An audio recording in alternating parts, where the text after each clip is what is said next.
Mungkin ada beberapa pertanyaan gitu Kang terkait boleh nggak sih seorang narapidana atau yang sebelumnya sudah dipenjara mencalonkan diri, itu secara aturan seperti apa Kang? Sebetulnya pada prinsipnya boleh sepanjang itu yang bersangkutan sudah menjalani masa pembebasan itu di atas 5 tahun. Siap. Tapi syaratnya nanti kalau dia melakukan kampanye itu ya, dia harus menyebutkan identitas dan latar belakangnya. Oke. Kalau di Garut sendiri ada Kang? Ada beberapa. Ada berapa orang Kang? Kalau nggak salah ada 3, ada 4. 3 atau sampai 4 gitu.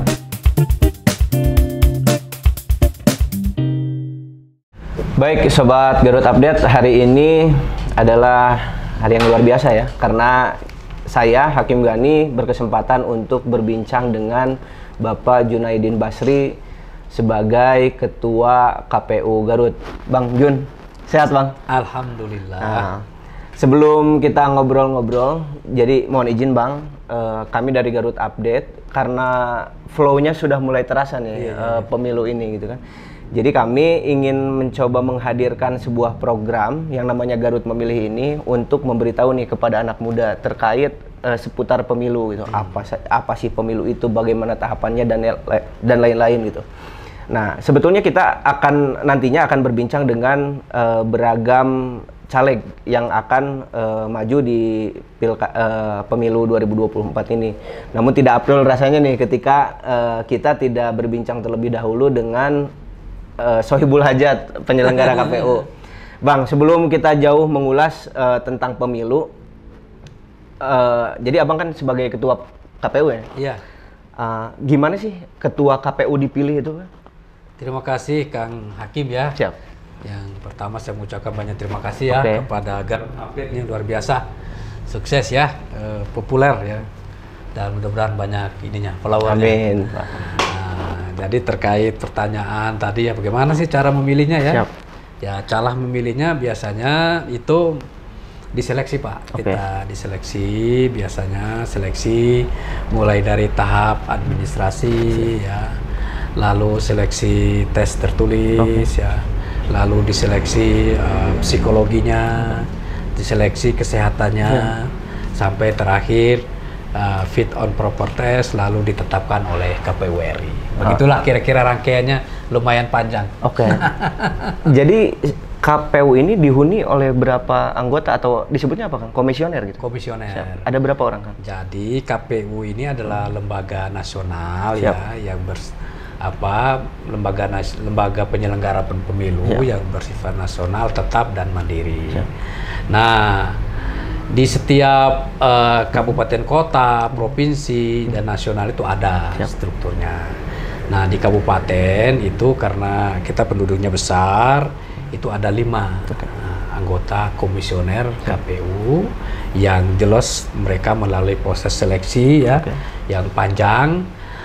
Selanjutnya dalam pekerjaannya dibantu oleh ASN atau yang disebut dengan kesekretariatan. Begitu. Tugas utamanya adalah menyelenggarakan pemilu. Pemilu itu adalah pemilihan umum. Pemilihan umum itu jelas itu yang memilih presiden, wakil presiden, DPD, DPR provinsi, DPR kabupaten. Itu rezim yang pertama. Rezim yang kedua, KPU juga menyelenggarakan pemilihan umum, pemilihan kepala daerah. Nah, kepala daerah di situ ada pemilihan gubernur dan juga pemilihan bupati dan wali kota. Jadi kalau KPU itu hanya di tingkat kabupaten atau ada turunannya lagi Kang? Nah, tadi saya udah jelaskan secara nasional itu ada KPU RI itu jumlahnya 7 orang. KPU provinsi jumlahnya juga 7 orang. KPU kabupaten itu jumlahnya 5 orang. KPU kabupaten itu membentuk dan mengangkat badan ad hoc namanya ya. Badan ad hoc ya, kalau badan ad hoc artinya dia tidak permanen ya. Itu mengangkat di tingkat kecamatan namanya panitia pemilihan kecamatan PPK. Itu ada 5 orang. Per kecamatan. Per kecamatan komisionernya. Lalu di tingkat PPS. Nah, di PPS itu ada 3 orang, itu tingkat desa dan kelurahan. Lalu nanti menjelang pemilu itu mengangkat lagi namanya KPPS. Siap. Ya, itu untuk setiap TPS. Oke. Begitu. Tadi kan sempat disinggung Kang terkait sempat disinggung sedikit terkait tupoksinya dari KPU gitu. Iya. Mungkin banyak sobat GU yang belum tahu nih Kang, karena kan kalau berbicara pemilu artinya hajatnya cuma 1 hari. Dalam hal ini mungkin ketika berbicara pemilu tanggal 14 Februari nanti gitu. Betul. Sedangkan kalau tidak salah KPU ini dipilih dengan periode 5 tahun. 5 tahun gitu. 5 tahun. Nah, bisa dijelaskan nggak Kang, apa saja sih sebetulnya tugas anggota KPU selama si pemilu ini belum digelar gitu Kang? Oh ya, memang secara umum masyarakat memandangnya seperti itu ya, pemilu sama. Saya juga sama. Dulu sebelum jadi penyelenggara pemilu, saya rasa pemilu itu hanya hari H ya. Ternyata dia berbicara dari aspek perencanaannya. Nah, perencanaan itu mulai perencanaan, biasanya perencana itu kan ada 5M lah ya. Man, manusianya ya, terus materialnya, lalu mesinnya, lalu money-nya, lalu metodenya. Itu harus disiapkan. Maka di pemilu itu ada, kalau menjelang pemilu itu ada 11 tahapan. Di PKPU 3 nomor 2022 itu tentang tahapan dan jadwal penyelenggaraan pemilu. Jadi ada 11 tahapan yang harus kita lalui terkait pertama misalnya perencanaan, program, anggaran serta penyusunan peraturan pelaksanaan pemilu. Nah, ini yang paling penting. Yang kedua, bicara tentang pemutakhiran data pemilih dan penyusunan daftar pemilih. Ternyata dulu orang mata KPU itu kerjaannya apa sih? Ternyata penyusunan daftar pemilih itu dilakukan setiap bulan malah ya. Yang suka datang ke rumah-rumah warga itu termasuk itu kan? Belum, itu di luar. Itu maksudnya Pantarli.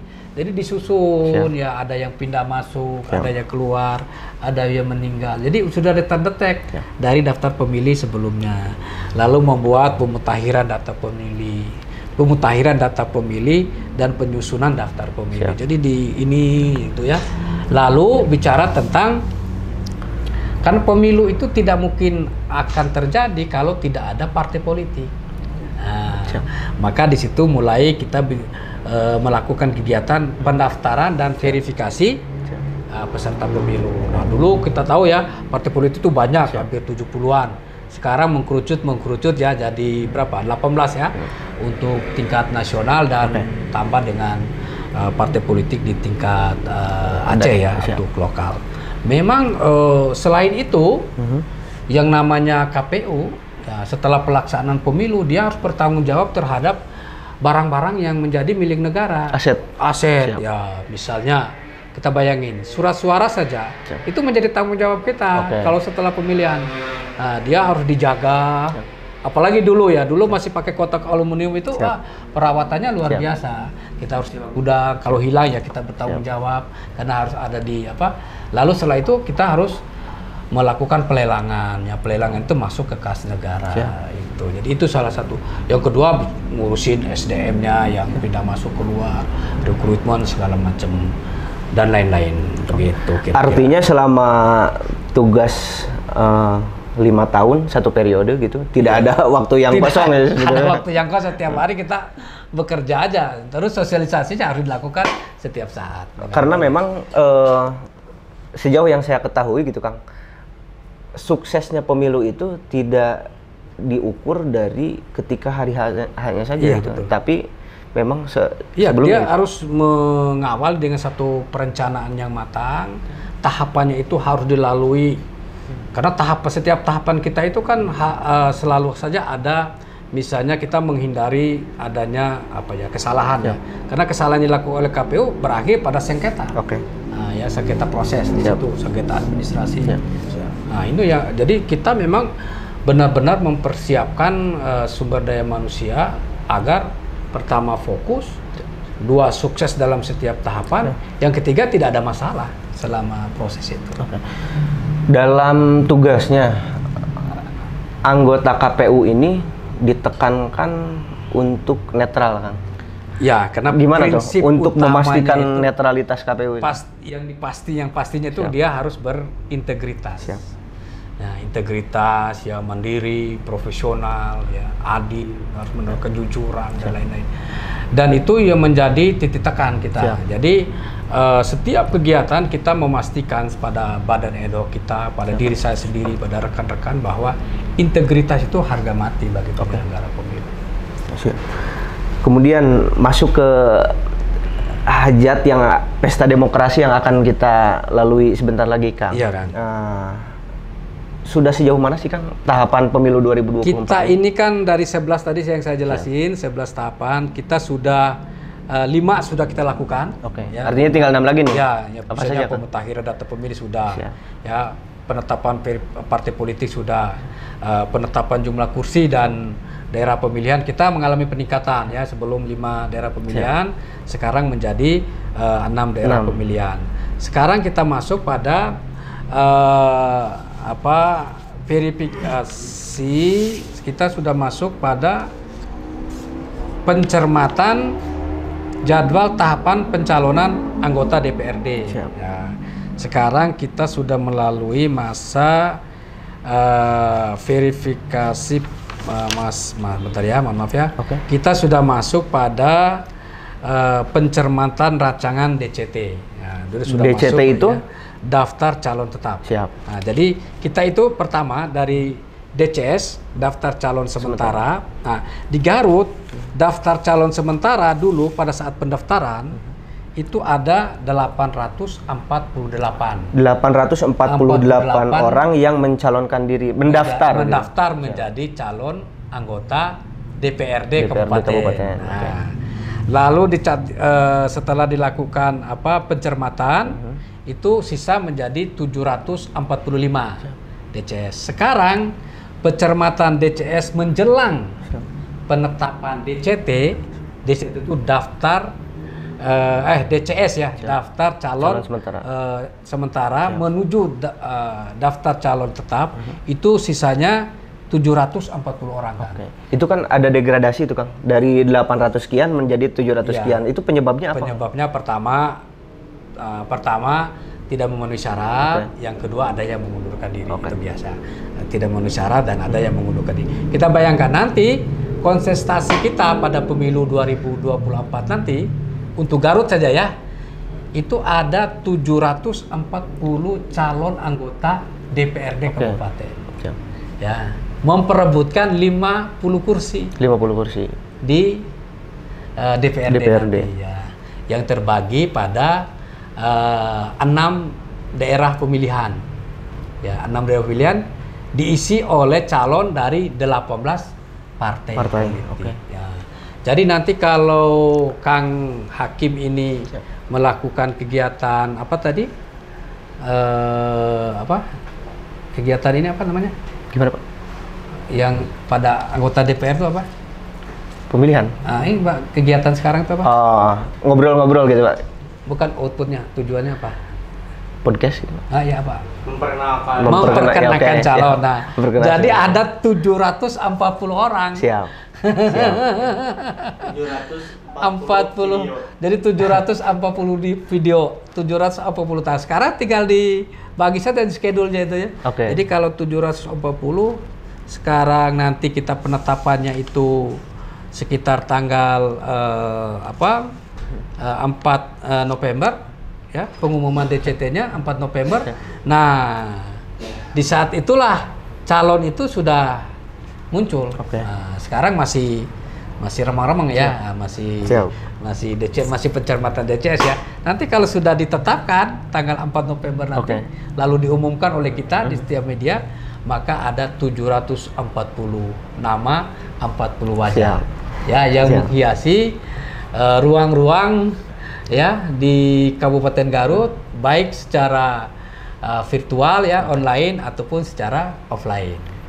Yang jadi menarik soal calon, Kang, ya, mungkin ada beberapa pertanyaan gitu, Kang, terkait boleh nggak sih seorang narapidana atau yang sebelumnya sudah dipenjara mencalonkan diri? Itu secara aturan seperti apa, Kang? Sebetulnya pada prinsipnya boleh, sepanjang itu yang bersangkutan sudah menjalani masa pembebasan itu 5 di atas 5 tahun. Siap. Boleh. Dan tapi syaratnya nanti kalau dia melakukan kampanye itu ya, dia harus menyebutkan identitas dan latar belakangnya. Bahwa yang bersangkutan itu adalah seorang terpidana. Jadi memang yang perlu digarisbawahi, misalkan ada caleg mantan narapidana bisa nyalon, itu bukan KPU konyong-konyong menentukan itu, tapi memang KPU hanya merealisasikan peraturannya memang demikian seperti kan. Kalau di Garut sendiri ada kan?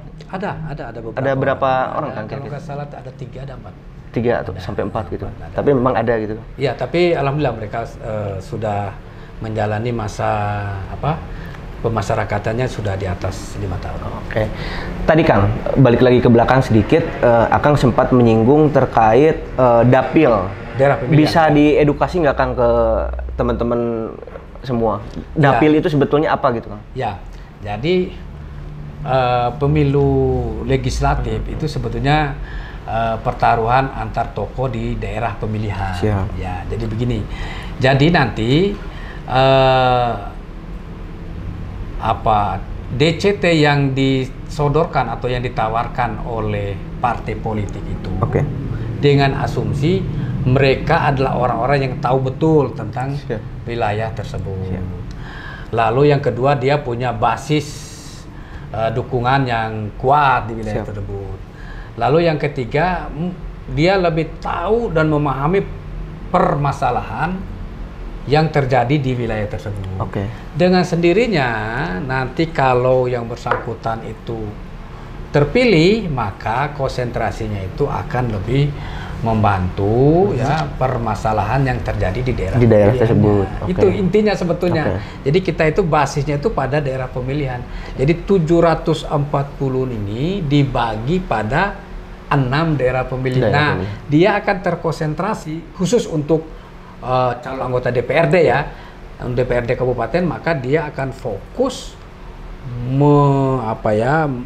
melayani, lalu melakukan edukasi, lalu melakukan sosialisasi, melakukan kampanye, melakukan advokasi terkait daerah pemilihannya. Jadi sebetulnya lebih dipersempit ruang lingkupnya itu khusus pada daerah pemilihannya. Jadi dia nanti kalau terpilih, inti dari perjuangan dia itu adalah memperjuangkan hak-hak di daerah pemilihannya. Begitu. Jadi mungkin bisa dimaknai secara sederhana seperti daerah pemilihan itu, misalkan gini Pak, saya mencalonkan diri menjadi anggota DPRD, misalkan di Dapil 1. Dapil 1 misalkan adalah daerahnya Tarogong Kidul, Tarogong Kaler, Kadungora misalkan. Artinya orang-orang yang ada di Samarang, di Pasirwangi, nggak bisa memilih saya gitu Pak? Nggak bisa. Harus di daerah tersebut gitu. Daerah pemilih tersebut. Pak. Itu pentingnya itu. Makanya sebagai anggota calon, anggota DPRD calon anggota DPRD nanti dalam melakukan campaign dia fokus pada daerah pemilihannya. Begitu. Jadi kalau dia masang di luar daerah pemilihannya kasihan. Suaranya kan jadi tidak sah nanti. Ngomong-ngomong soal pemilih nih Pak, beberapa waktu ke belakang itu sempat ada pemberitaan yang menyebut bahwa ada beberapa orang masyarakat yang melapor ke KPU karena merasa dicatut namanya oleh parpol. Itu gimana Pak? Maksudnya terkait dengan sipol ya, memang dulu pada masa verifikasi peserta pemilu. Verifikasi peserta pemilu itu kan ada syaratnya itu. Ya syaratnya itu dia harus punya anggota. Nah, punya anggota itu dia harus mendaftarkan melalui SIPOL, Sistem Informasi Partai Politik. Nah, memang ada yang yang merasa dicatut ada yang dengan sukarela bahwa betul saya adalah anggota partai politik pada masa itu. Nah, selalu dijadikan dasar, sipol itu selalu dijadikan dasar bahwa yang bersangkutan itu bagian menjadi anggota partai politik atau tidak. Kalau sekarang itu sebetulnya masanya sudah berakhir dan kalau merasa dicatut itu tinggal dibuat saja surat pernyataan. Tapi kalau tidak salah masyarakat yang merasa dicatut juga bisa ngecek di sistem online KPU, Pak? Iya, betul. Sudah bisa di dicek. website apa itu, Pak? Itu di Sipol. Sipol ya. Ya, di Sipol. Jadi teman-teman maksudnya gini, ketika teman-teman tidak merasa terdaftar sebagai salah satu anggota parpol, teman-teman bisa ngecek nama teman-teman di Sipol tadi ya. Dan ketika misalkan menemukan, contohnya teman-teman dicatut sebagai anggota Partai A gitu, itu bisa melaporkan itu ke KPU atau Bawaslu, Pak? Bisa. Oke. Pendaftaran calon sudah, Pak. Kita pengen ngulas sedikit sih, Pak, cerita saat pendaftaran parpol ini. Kira-kira ada kisah-kisah menarik nggak, Pak? Seperti apa? Yang menarik itu saat verifikasi partai politik, Pak. Siap. Nah, jadi partai politik itu kita kan datang ke orang nih, yang bersangkutan tadi ya, menjadikan dia itu adalah salah sampel ya, salah satu yang akan kita kunjungi. Nah, dia pertama ada yang merasa tidak, kenapa saya pernah merasa gitu. Nah, kalau di situ kita langsung bisa menyatakan yang bersangkutan tidak memenuhi syarat. Nah, ada juga yang mengira kita ini adalah tim debt collector ya, yang ada di rumah. Disangka debt collector itu, Pak? Ada juga, sempat Pak. juga. Ada kita tuh di ini. Ada yang marah-marah, Pak. Kapan saya daftar jadi partai politik? Anda ini gimana gitu ya. Terus yang terakhir ya,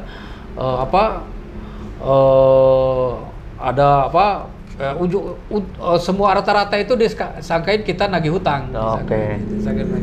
Sangkanya. Itu khusus partai politik. Itu kita ngejar, Pak. Dia mau di ujung mana kita cari. Nah, verifikasi faktual verifikasi faktual kan, itu harus mendatangkan orangnya. Harus meyakinkan bahwa dia itu benar-benar terdaftar atau tidak. Dia benar-benar menjadi bagian dari partai politik atau tidak. Nah, terkait dengan pendaftaran calon anggota DPRD menarik juga itu, Pak ya. Menariknya itu pertama kan kita itu kan ada batas waktunya ya. Biasanya kalau di Garut itu ngambilnya di akhir-akhir. Ya, kita dulu itu pas jam 12 ya harus tutup. Orang masih ada. Kita bagaimana caranya supaya itu bisa selesai. Lalu yang kedua, partai juga harus memenuhi syarat atau batas waktu yang telah ditentukan. Ini yang istilahnya terkadang kita juga kena ditarget oleh waktu ya. Jadi kadang-kadang panik juga kita. Karena harus melayani orang dengan sepenuh hati. KPU juga punya tugas selain untuk masyarakat umum, tapi harus masuk juga ke kampung adat, Pak. Kalau di Garut berarti kan kampung pulau. Iya, karena kita itu sudah membagi segmentasi pemilih. Jadi segmentasi pemilih kita itu mulai dari kaum marginal, ya. Terus kaum marginal kan banyak sekali klasifikasinya. Sampai dengan yang berkebutuhan khusus ya, terus kampung-kampung adat itu juga yang tidak tersentuh ya, terus TPS yang tingkat partisipasinya sangat rendah. Jadi terus pemuda, pemilih pemula, pesantren itu yang harus kita datangi, dan itu ada peta namanya itu peta segmentasi pemilih. Nah, segmentasi di KPU punya data tentang itu. Untuk anak muda nih, Pak. Apa sih sebetulnya pentingnya memilih itu, Pak? Kenapa sih pemerintah selalu menggembor-gemborkan jangan golput gitu? Gimana, Pak? Karena nggak milih kan nggak asik. Itu ya, kalau nggak milih tuh nggak asik memang. Emang kenapa anak muda menjadi harapan? Ya karena dia yang melanjutkan estafet masa depan bangsa ini ke depan. Kepemimpinan ke depan, kualitas politik ke depan. Maka kedua yang selanjutnya dia itu kan masih masih polos ya, masih putih, diisi dengan hal-hal yang lebih positif ya, dalam pengertian dia berpikirnya tidak hanya untuk kepentingan kenikmatan pribadi ya, tapi juga untuk berpikir kepentingan bangsa dan negara. Sehingga selalu itu yang namanya pemilih pemula itu selalu menjadi target ya atau sasaran bagi penyelenggara pemilu untuk melakukan edukasi, sosialisasi terkait pentingnya untuk memilih. pentingnya untuk menyalurkan hak politiknya untuk masa depan bangsa dan negara. Kalau misalkan anak muda menganggap, artinya bisa dimaknai seperti ini mungkin ya Pak? Ya. Kalau misalkan anak muda ini menganggap bahwa, oh misalkan wakil rakyat yang sekarang kurang mewakili dirinya misalkan atau kelompoknya gitu ya, inilah waktunya untuk merubah itu. Jangan hanya misalkan hanya mengkritik tapi tidak menyampaikan suaranya gitu Pak, betul? Iya, karena apatis juga kan tidak menguntungkan kan. Ya. Terus katanya pemilihnya saya tidak memiliki tidak kenal atau saya tidak percaya atau kan di antara itu kan masih banyak gitu ya. Ada 740 pilihan. Saya yakin di antara itu ada kaum milenial, ada anak muda ya yang mudah-mudahan dia bisa menyalurkan aspirasi kaum muda. Karena pilihannya banyak, alternatif pilihannya banyak. Alternatif pilihannya. Ya. Alternatif pilihannya banyak. Dari 740 loh. Tadi lupa ditanya Pak, terkait tadi kan sudah sedikit berbagi cerita mengenai pengalaman-pengalaman unik selama menjadi komisioner KPU itu Pak. Kalau berbicara tentang pemilu, khususnya ketika dekat-dekat ke waktunya gitu, tensinya tuh suka meningkat gitu Pak. Nah, ada nggak sih Pak pengalaman bisa dikatakan paling tidak terlupakan gitu, misalkan pernah diancam kelompok mana lah seperti itu gitu Pak. Gimana tuh Pak? Ya selalu ada aja ya, karena itu bagian dari permainan gitu. Jadi kita menjadi pejabat publik ya, kita ngurus konflik sebetulnya Pak. Jadi sebagai komisioner KPU itu sebetulnya kita ini kan diantara kita ini merawat ya diantara kepentingan ya peserta pemilu. Anda bayangin, kita harus melayani 740 orang ya. Kalau nanti yang bersangkutan ditetapkan menjadi DCT ya. Lalu kita harus melayani partai politiknya. Nah, dari 740 ini dalam prakteknya itu kan dia punya keluarga Pak. Dia punya tim sukses Pak. Kebayang kan kalau satu orang itu menghubungi berarti dalam 1 jam bisa 740 menghubungi. Anda bayangin gimana kita melayani orang ya. Kita harus komitmen untuk melayani mereka dengan sepenuh hati. Bahwa di dalamnya ada ya sebetulnya ancaman tidak Pak, sepanjang kita on the track. Ya, yang terjadi itu kan kalau kita keluar dari itu. Ya, kita menjanjikan sesuatu. Menjanjikan nanti saya keperjuangan misalnya untuk menang misalnya ya, itu pasti. Itu kalau ada kata-kata seperti itu pasti kita akan mendapatkan ancaman bila tidak terjadi kan. Sepanjang kita itu memberikan kesempatan yang sama kepada peserta pemilu ini, maka alhamdulillah ya sampai hari ini kita dianggapnya fine-fine saja ya, fine-fine saja. Karena semuanya itu adalah teman kita. Semuanya itu adalah saudara kita, semuanya itu adalah sahabat kita. Lalu yang kedua, kita harus yakin betul bahwa orang yang mencalonkan menjadi anggota DPRD itu Pak, itu kan mereka punya impian. Rata-rata impiannya itu kan pingin jadi Pak. Ya, kalau maka kita harus menjamin bahwa selama tahapan pemilu ini kita berlaku adil sebagai wasitnya. Iya, berlaku adil terhadap mereka semua. Sehingga tidak ada dalam tanda petik kecurigaan bahwa ini penyelenggara ini main ini segala macam gitu. Itu sebetulnya Pak intinya Pak.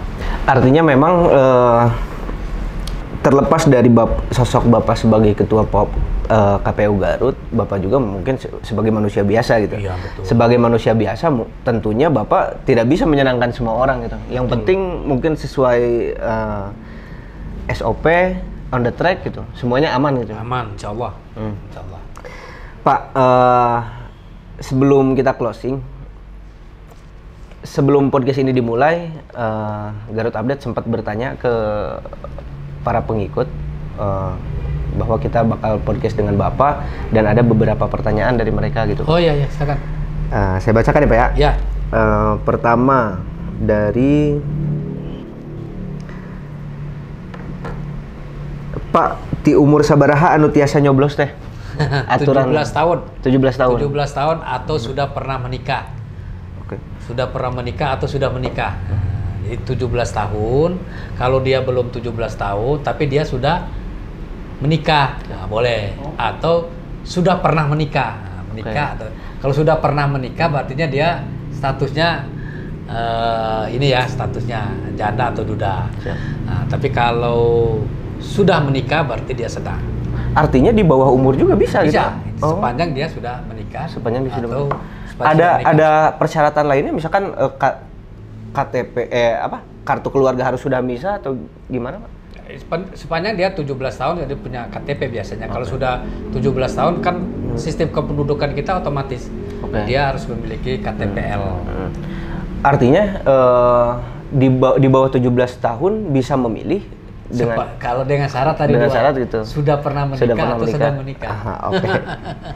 Karena ada juga Pak yang usianya 12 tahun, 13 tahun, 14 tahun, 15 tahun ya. Pernikahan dini ya begitu. Siap. Tips untuk pemilih pemula, Pak. Gimana, Pak? Pertama, kenali orangnya. Siap. Ya, itu wajib ya. Kita harus kenali orangnya, salurkan aspirasi sesuai dengan apa yang menjadi cita-cita. Cita-cita kita nyambung dengan cita-cita yang diperjuangkan oleh calon yang akan kita dukung. Itu yang paling penting.